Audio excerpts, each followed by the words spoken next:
Hello everyone. Welcome back to Elements of Group 17.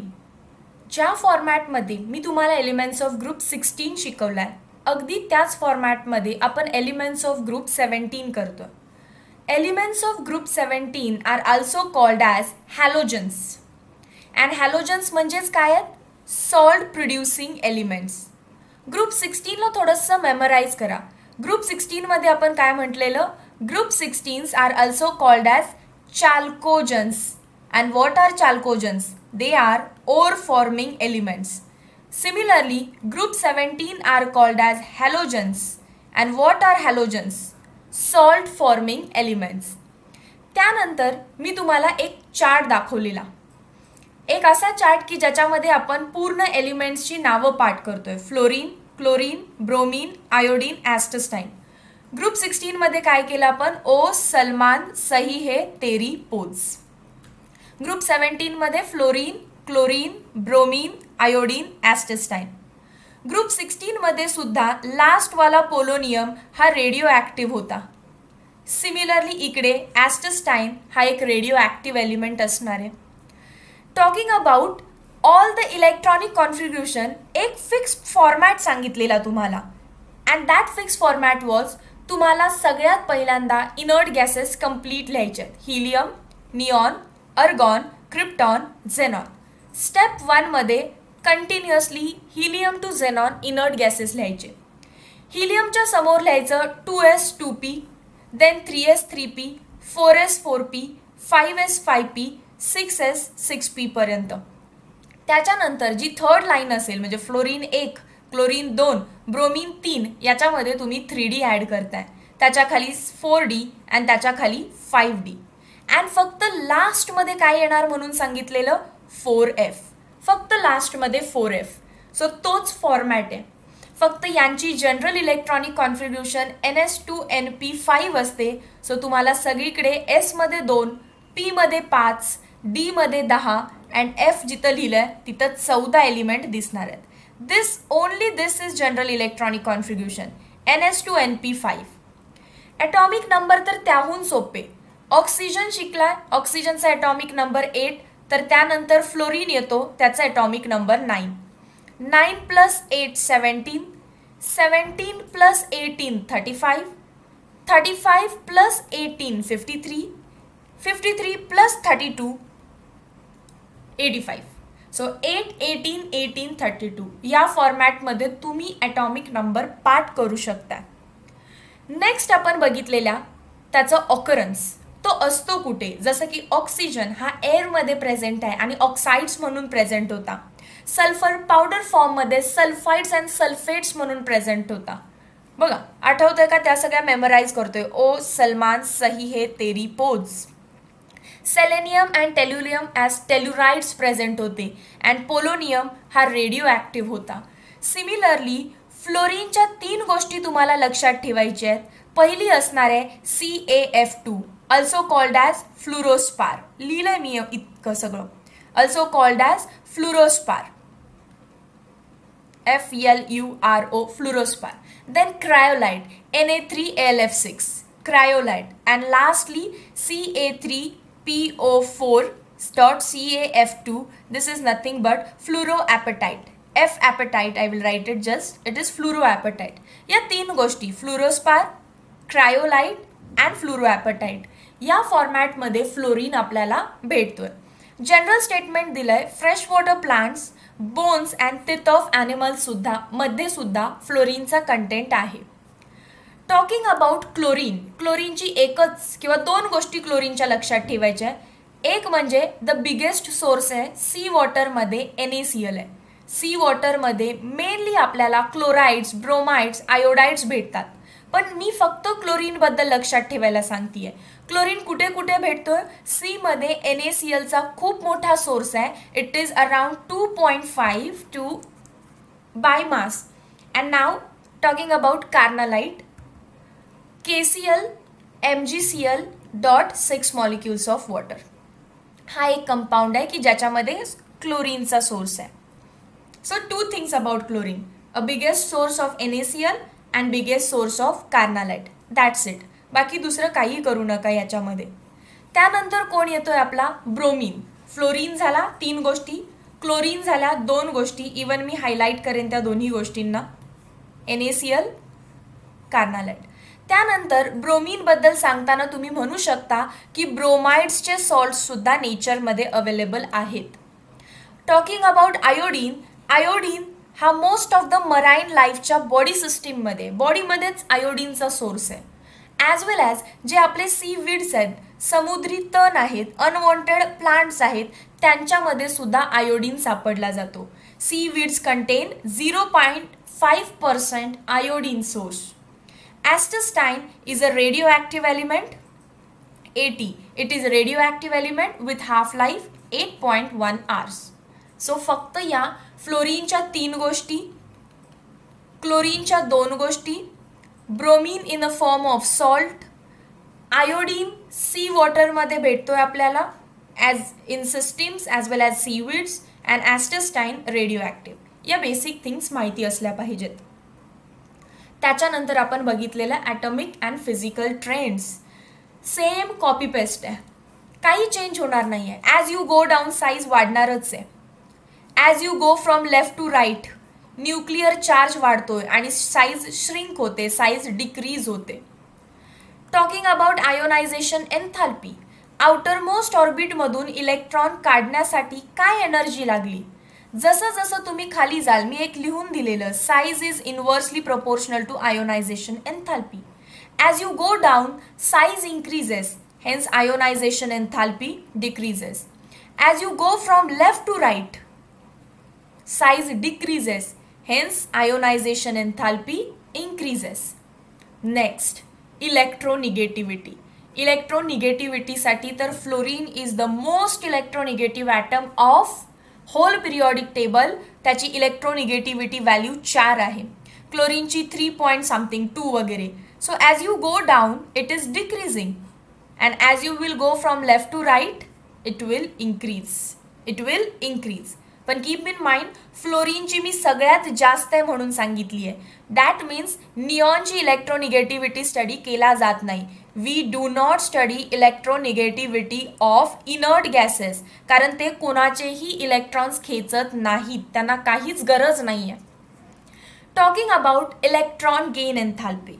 Electron gain enthalpy म्हणजे काय, तर एखाद्या गॅशियस ॲटममध्ये एखादा इलेक्ट्रॉन आउटर मोस्ट ऑर्बिटमध्ये पुश करणं, बाहेरून इलेक्ट्रॉन आतमध्ये आपल्याला इन्सर्ट करायचं आहे. जेव्हा इलेक्ट्रॉन आत येतोय तेव्हा एनर्जी रिलीज केली जाते, and as energy is released value सगळ्या तुम्हाला निगेटिव्ह दिसतात. इथे सुद्धा तुम्ही पहिल्या एलिमेंटला सोडून द्या. इथं मी असं सांगते तुम्हाला की ॲज व्हॅल्यू इज निगेटिव्ह, तुम्ही इन्क्रीज किंवा डिक्रीज हे वर्ड्स यूज करायचे नाही आहेत, बिलकुल यूज करायचे नाहीत. तर काय म्हणायचं, fluorine is always an exception in case of electron gain enthalpy. आठवा, ओ सलमान सही है तेरी पोज. तिथे सुद्धा ऑक्सिजनने ॲनमॉलस बिहेवियर दाखवलेलं, and from sulphur to polonium the value became less negative. So इथं सुद्धा तीच कन्सेप्ट आहे. Fluorine is a exception, from chlorine to below the value becomes less negative, कमी निगेटिव्ह होते. -349, -325, -296 कमी झाली आहे, बट कमी निगेटिव्ह झाली आहे. फ्लोरीन काय करतोय, fluorine is showing less negative value even that of chlorine, and reason is small size. Reason काय आहे त्याचं, as due two of small size. After that occurrence. Fluorine chlorine gases आहेत. Bromine याला bridge मानू शकताय तुम्ही. ब्रिज का, check करा, तो एकटाच लिक्विड आहे. ब्रोमीन वॉटर आपण म्हणतो. So this is a bridge. ब्रिजच्या वरती गॅस आहेत अँड ब्रिजच्या खाली सॉलिड आहेत. आयोडीन सॉल्ट आहे, so it is in solid state. Astatine तर रेडिओ ॲक्टिव्ह मेटल आहे, त्यामुळे again it is in solid state. So liquid वरती दोन्ही गॅस, खाली दोन्ही सॉलिड.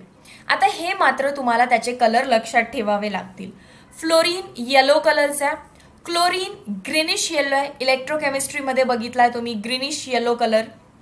त्याच्यानंतर आयोडीन हा सॉलिड सॉल्ट आहे, रेड कलरचा सॉल्ट आहे. सॉरी कोण आहे, ब्रोमीन. ब्रोमीन हा एक रेड कलरचं लिक्विड आहे अँड आयोडीन हा व्हायलेट कलरचा सॉल्ट आहे. तर या गोष्टी तर जेव्हा तुम्ही बघाल लॅबमध्ये तेव्हा लक्षात राहतील. आता आपण या गोष्टी बघितलेल्या नाही आहेत, त्यामुळे हे लक्षात ठेवावं लागेल. Next, solubility. आपल्याला क्वेश्चन विचारतात की फ्लोरीन वॉटरमध्ये सोल्युबल होतो का? नाही, तो रिॲक्ट होतो. रिॲक्ट होणं वेगळी प्रोसेस आहे. सोल्युबल होणं म्हणजे विरघळणं आणि आफ्टर दॅट तुम्ही परत तो सॉल्ट रिगेन पण करू शकता. पण फ्लोरीन तुमच्या वॉटरसोबत रिॲक्ट करतो. सिमिलरली क्लोरीन तुमच्या वॉटरसोबत रिॲक्ट करतात, केमिकल रिॲक्शन. सोल्युबिलिटी ही एक फिजिकल प्रोसेस आहे अँड केमिकल रिॲक्शन ही एक केमिकल प्रोसेस आहे. त्यामुळे दोघांमध्ये डिफरन्स आहे, रिॲक्ट करणं आणि सोल्युएबल होणं. त्यामध्ये do not soluble, they are not soluble, they react. बघा, पण ब्रोमीन अँड आयोडीन हे स्पॅरिंगली सोल्युएबल आहेत, थोडेसे सोल्युएबल होतात पोलार वॉटरमध्ये. Why polar? बिकॉज H+OH- म्हणून. आता तीच गोष्ट असं का झालं, स्पॅरिंगली का, कम्प्लिटली का नाही?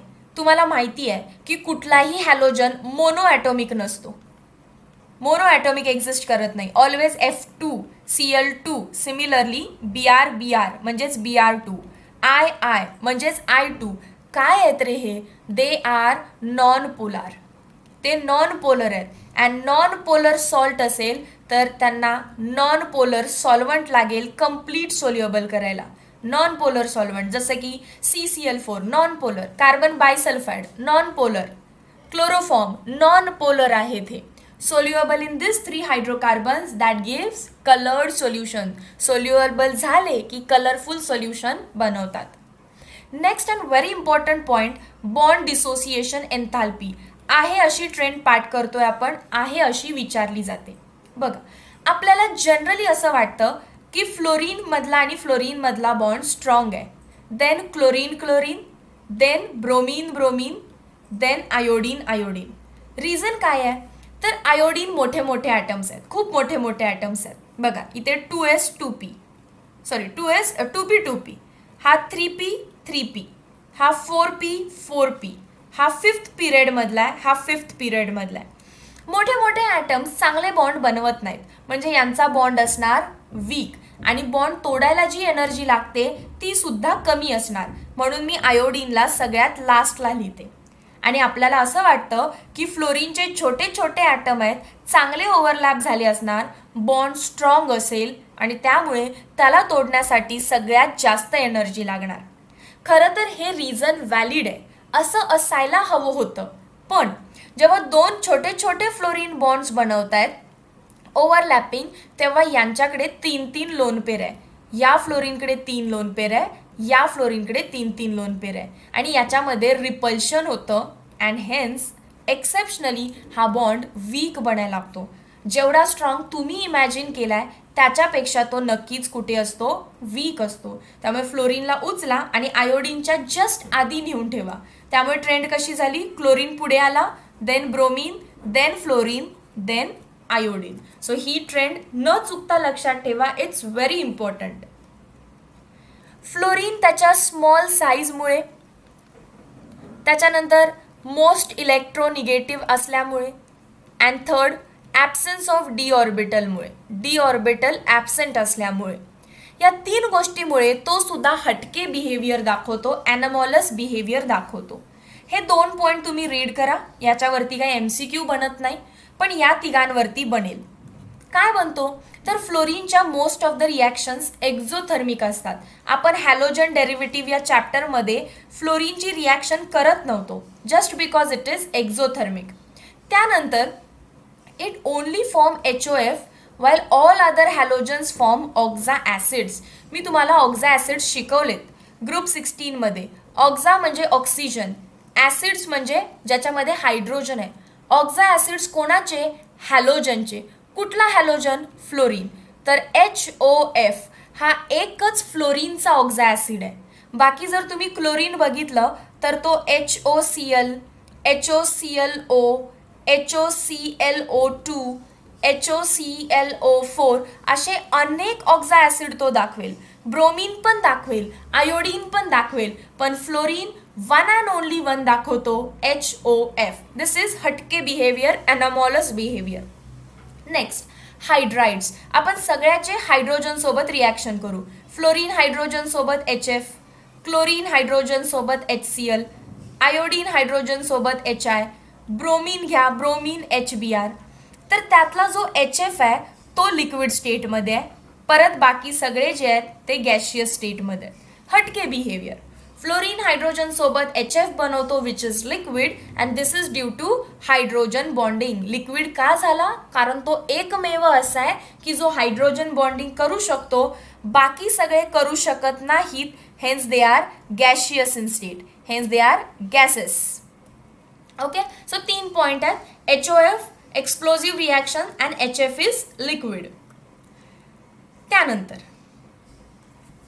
आपण केमिकल प्रॉपर्टीजमध्ये एंटर करतोय. सो तो एक चार्ट आपण लिहून घेऊया. Chemical properties. केमिकल प्रॉपर्टीजमध्ये आपण स्टार्ट करतोय. First oxidation state. Oxidation state. Oxidation state नंतरचा पॉइंट असतो reaction with, might be hydrogen असेल, दॅट इज हायड्राइड्स म्हणतो आपण. सेकंड रिॲक्शन विथ ऑक्सिजन असेल, ज्यालाच आपण ऑक्साइड्स म्हणतो. त्याच्यानंतर रिॲक्शन विथ हॅलोजन असेल and last reaction with metals असेल. सो टोटल हे 5 झालेत. 1 2 3 4 5. हा चार्ट मागे लिहिलाय आपण ग्रुप 16मध्ये. केमिकल प्रॉपर्टीजमध्ये पहिला oxidation state, reaction with hydrogen, reaction with oxygen, reaction with halogen and then finally reaction with metals. So हे लिहून घेतलं असेल I hope. Oxidation state. Generally हॅलोजन्सकडे 1 इलेक्ट्रॉनची कमतरता असते. माहिती आहे तुम्हाला. Fluorine -1, chlorine -1, bromine -1. हे का लिहितो आपण? कारण ते दुसऱ्याकडून 1 इलेक्ट्रॉन घेतात. हॅलोजन्सवरती -1 चार्ज असतो. सो त्यांची जनरल किंवा कॉमन ऑक्सिडेशन स्टेट बघा -1 आहे. प्रत्येक वेळी हॅलोजनच्या आउटर मोस्टमध्ये 7 इलेक्ट्रॉन्स आहेत. 1 2 3 4 5 6 7. जर त्यांनी हा 1 डोनेट केला तर त्यांच्यावरती चार्ज किती येणार डोनेट केल्यामुळे? +1. जर हा डोनेट करून हे पण 2 डोनेट केले तर आता किती टोटल इलेक्ट्रॉन्स डोनेट झाले? हे 2 अधिक हा 1 +3. जर हे डोनेट करून अजून हे 2 केले तर 3 अधिक 2 5. आणि हे लास्टला 2 केले तर 1 2 3 4 5 6 7. सो -1 ही त्यांची कॉमन ऑक्सिडेशन स्टेट आहे, पण ते +1 +3 +5 +7 सुद्धा दाखवू शकतात. कोण?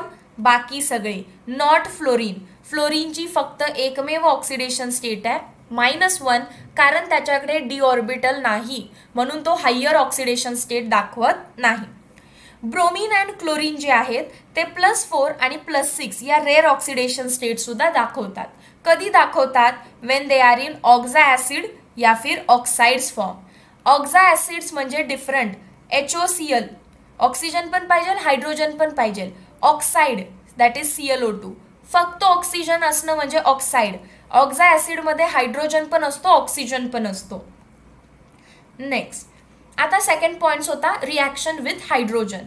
जेव्हा तुम्ही फ्लोरीन, क्लोरीन, ब्रोमीन अँड आयोडीनला हायड्रोजन सोबत रिॲक्ट करताय तेव्हा त्यांचे ॲसिड्स बनत आहेत. माहिती आहे तुम्हाला. HCl ॲसिड आहे, HBr ॲसिड आहे, HI ॲसिड आहे. तर यामध्ये कोण पटकन H+ रिलीज करेल? तर again the answer is last one. कोण पटकन रिलीज करेल? HI. का? कारण H छोटूस आहे, आयोडीन खूप मोठा आहे, यामधला बॉन्ड वीक आहे, बॉन्ड पटकन तुटेल अँड H+ पटकन रिलीज होतील. त्यामुळे मी असं लिहिन इथे दे आर स्ट्रॉंग ॲसिड्स. पण स्ट्रॉंग ॲसिड होण्यासाठी हा बॉन्ड वीक असला पाहिजे ना. हा बॉन्ड वीक आहे म्हणून तर पटकन तुटतो. म्हणून जर विचारलं याची बॉन्ड डिसोसिएशन एनर्जी किती आहे तर ती खूप कमी आहे. Lowest bond dissociation energy, lowest bond dissociation energy BDE. Strongest acid जो आहे त्याची बॉन्ड डिसोसिएशन एनर्जी सगळ्यात कमी आहे. बघा, स्ट्रॉंगेस्ट ॲसिड ग्रेटरची साईन आहे, पण बॉन्ड डिसोसिएशन एनर्जी सगळ्यात कमी, आणि हा वीक आहे म्हणजेच थर्मली तो अनस्टेबल आहे. बघा, सगळ्यात कमी स्टेबल, सगळ्यात कमी डिसोसिएशन, पण सगळ्यात जास्त ॲसिडिक. सो तुम्हाला एक ट्रेंड समजली की तुम्ही तिन्ही लिहू शकताय. HI is strong acid than HBr than HCl than HF. हा लवकर तुटतो म्हणजेच हा काय आहे, अनस्टेबल. सो स्टॅबिलिटीबद्दल कसं लिहिणार, HF greater than HCl greater than HBr greater than HI. Thermal स्टॅबिलिटीची ट्रेंड अशी झाली इथे, आणि बॉन्ड डिसोसिएशनची थर्मल स्टॅबिलिटी सारखीच असणार आहे. नेक्स्ट आहे reaction with oxygen. Definitely fluorine oxygen सोबत 2 कंपाऊंड्स बनवतो. OF2 एक बनतो आणि एक बनतो O2F2. तर त्यातला OF2 याच्यामध्ये ऑक्सिजनची ऑक्सिडेशन स्टेट विचारली जाते. It is +2 and this molecule is thermally stable. OF2 हा थर्मली खूप स्टेबल मॉलिक्यूल आहे. अँड O2F2 त्यात 2 फ्लोरीन आहेत, त्यामुळे तो फ्लोरिनेटिंग एजंटचं काम करतो. It is fluorinating agent. Excuse me.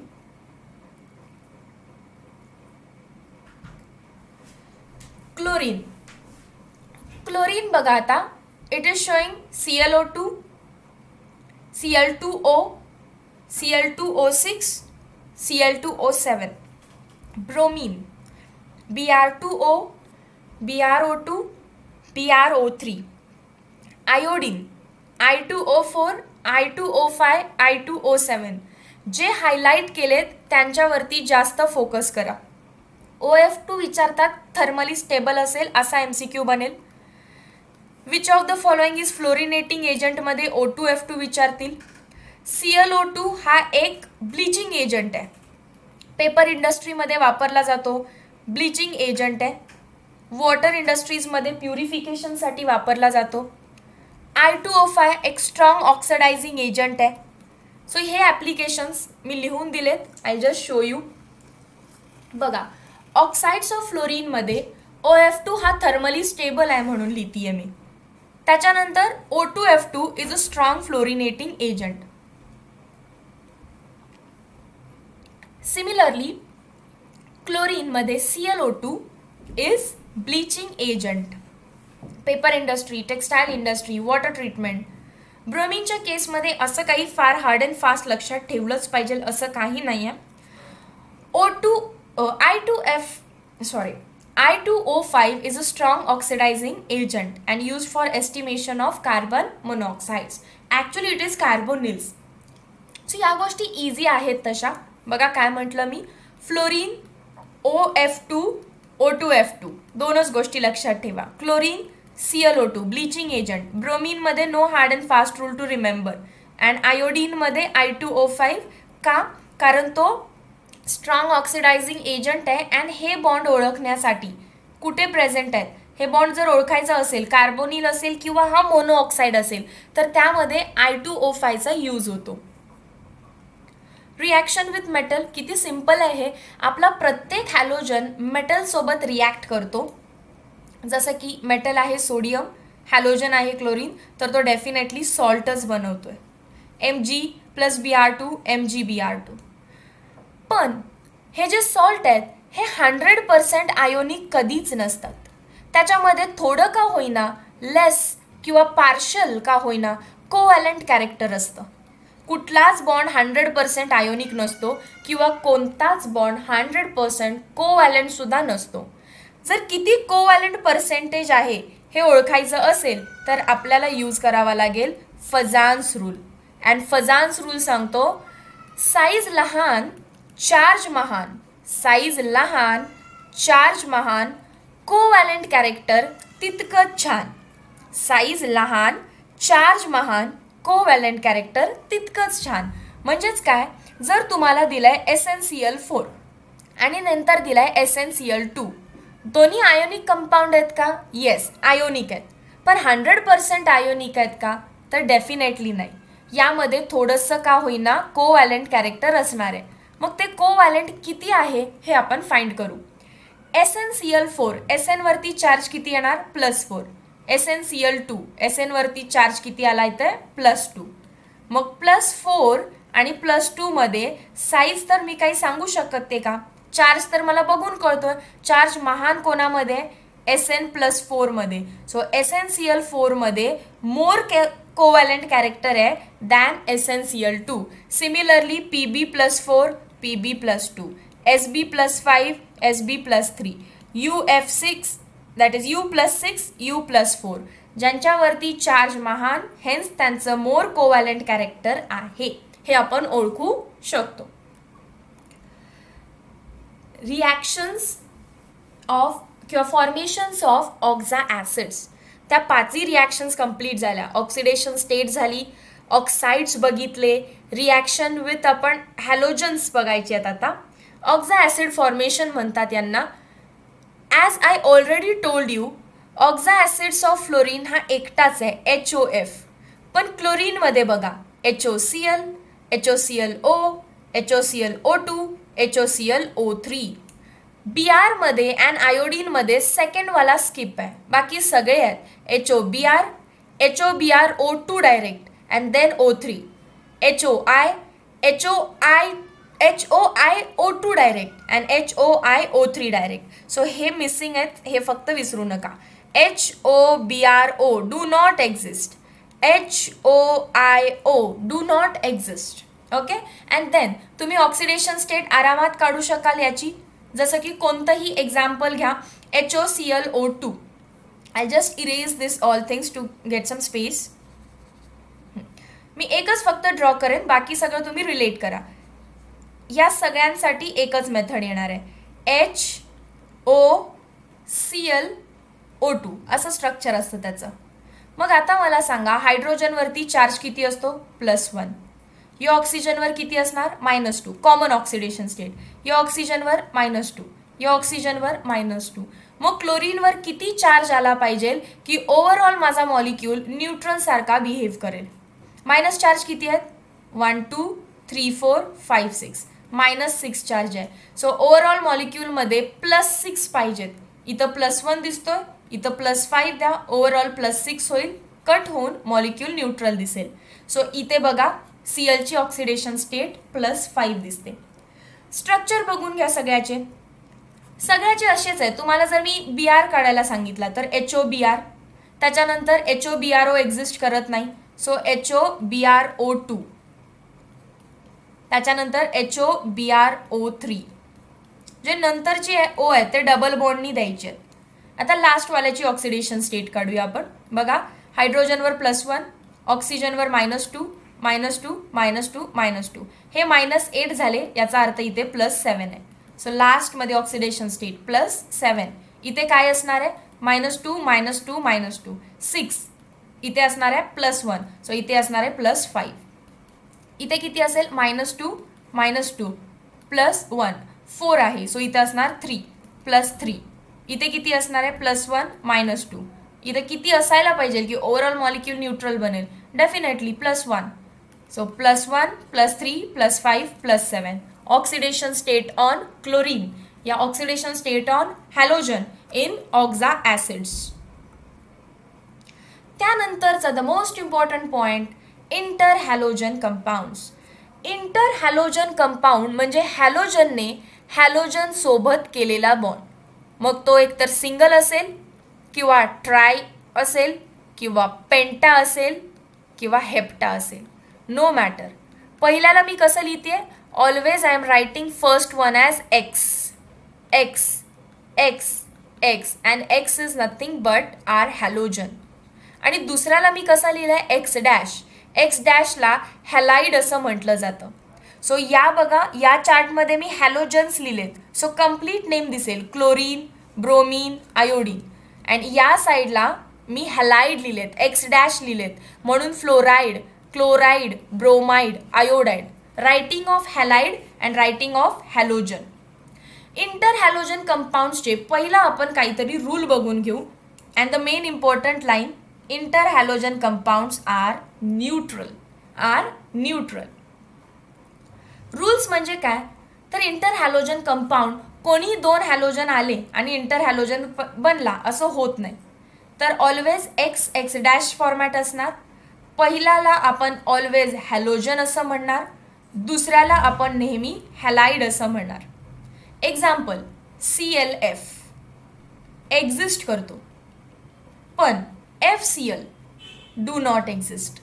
हे कसं लक्षात आलं? काहीतरी रूल असेल ना मॉलिक्यूल बनताना, बॉन्ड बनताना. तर डेफिनेटली रूल नंबर वन, जो तुमचा हॅलोजन आहे तो ऑलवेज साईजनी मोठा पाहिजे. Halogen must be greater in size than halide. हॅलाइडपेक्षा तो मोठा पाहिजे. बघा, जे पहिलं एक्झाम्पल दिलं, क्लोरीनची साईज मोठी आहे फ्लोरीनपेक्षा, ही कंडिशन एक्सेप्टेड होती, त्यामुळे हा बनला. इथं फ्लोरीनची साईज लहान आहे, स्मॉल साईज आहे, आणि त्यामुळे तो एक्झिस्ट करत नाही. रूल नंबर 2, जो तुमचा हॅलोजन आहे त्याची जी इलेक्ट्रोनिगेटिव्हिटी आहे ती कमी पाहिजे हॅलाइडपेक्षा, हॅलाइडच्या इलेक्ट्रोनिगेटिव्हिटीपेक्षा. तोही रूल फॉलो होतोय. एक्झाम्पल होतं ClF, जो हॅलाइड आहे फ्लोरीन, त्याची इलेक्ट्रोनिगेटिव्हिटी जास्त आहे हॅलोजनपेक्षा, त्यामुळे ClF एक्झिस्ट करतो अँड FCl एक्झिस्ट करत नाही. सो कोणतेही दोन हॅलोजन एकत्र आणले आणि इंटर हॅलोजन बनला असं कधीच होणार नाहीये. ठीक आहे, आता आपण जाऊया कसे कंपाऊंड्स बनवले याच्याकडे.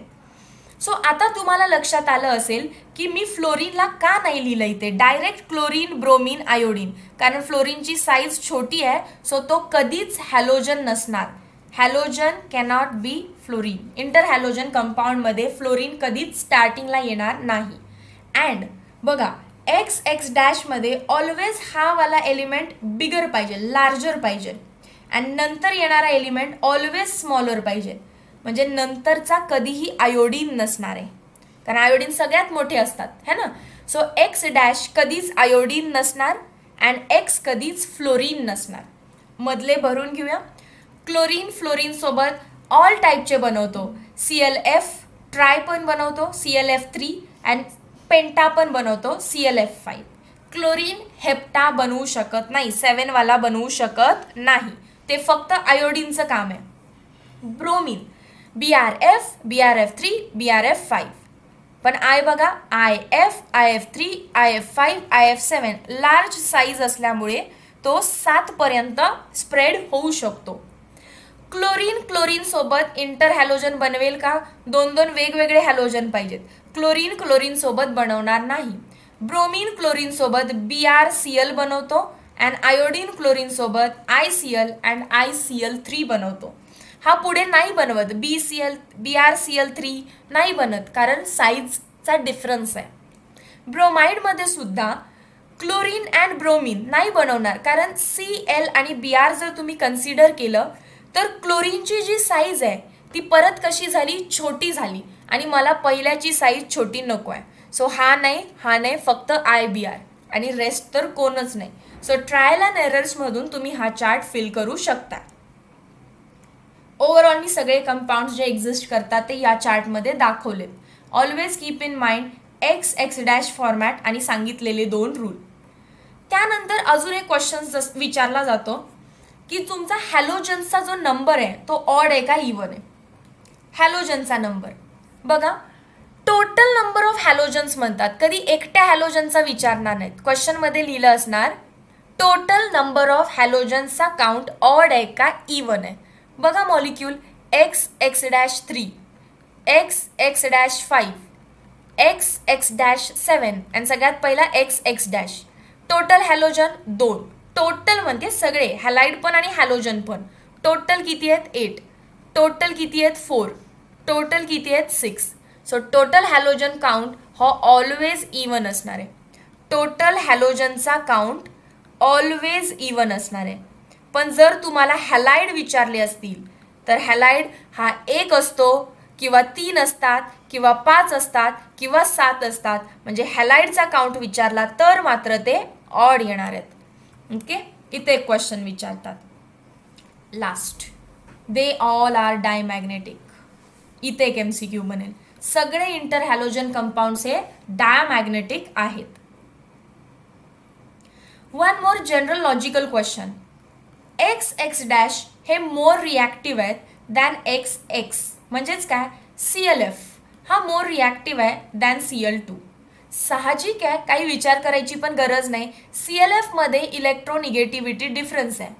Fluorine is more electronegative, chlorine is less comparatively. So तो पोलर आहे आणि पोलरवरती चार्ज असतो. चार्ज म्हणजे तो काय झाला, रिॲक्टिव्ह झाला.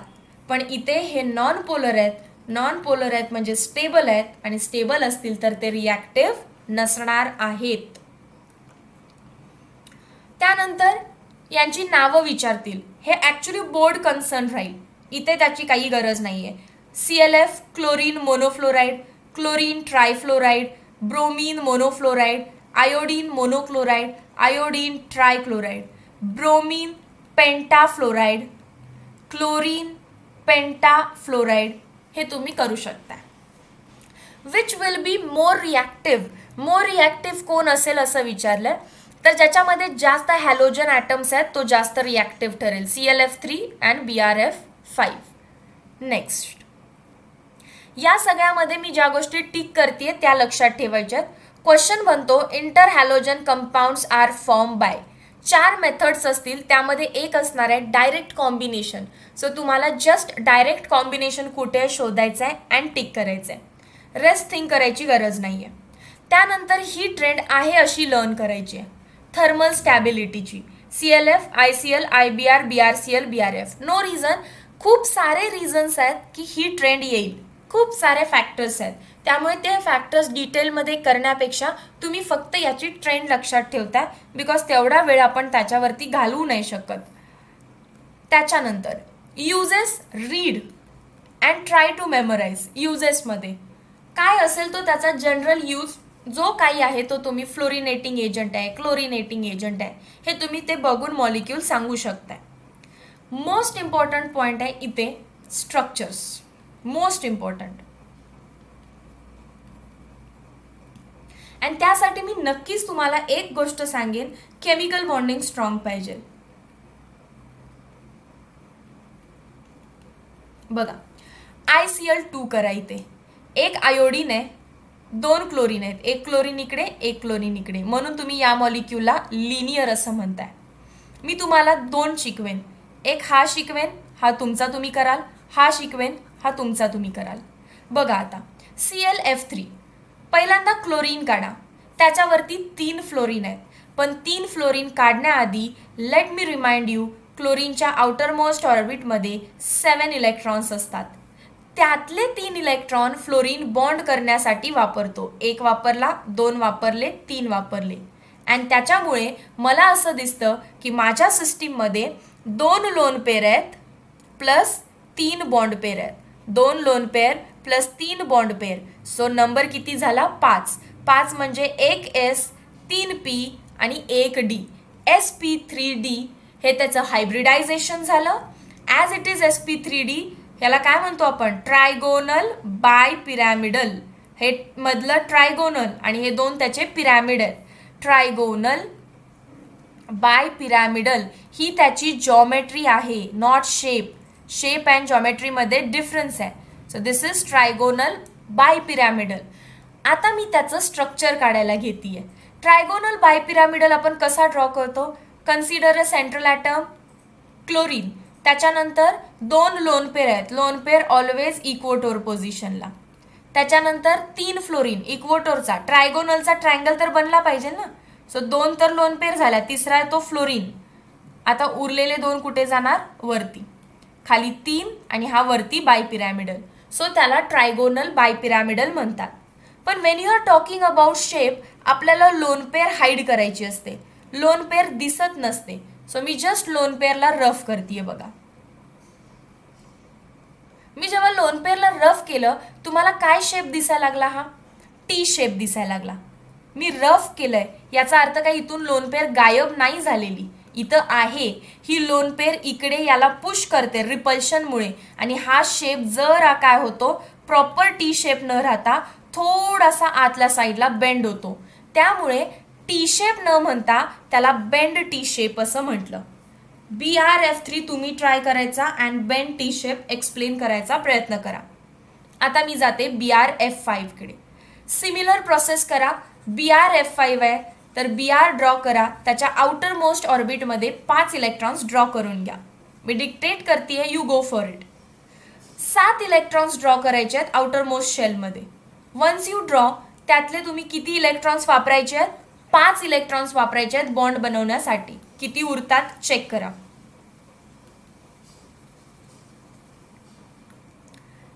ब्रोमीन 1 2 3 4 5 6 7, त्यातले किती यूज करायचे आहेत? मला 5 यूज करायचे आहेत. सो 1 2 3 4 5, एकच लोन पेअर उरली.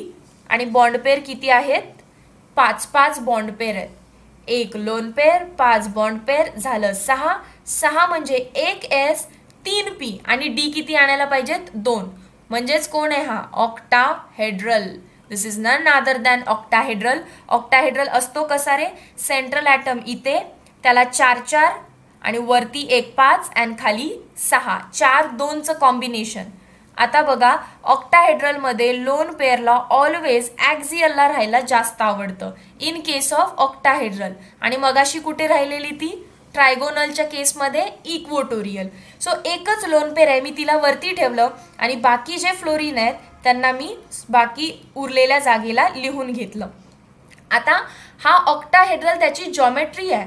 सो जॉमेट्री विचारलं तर ऑक्टाहेड्रल, पण तुम्हाला शेप विचारलाय. सो मी लोन पेअरला रफ करते.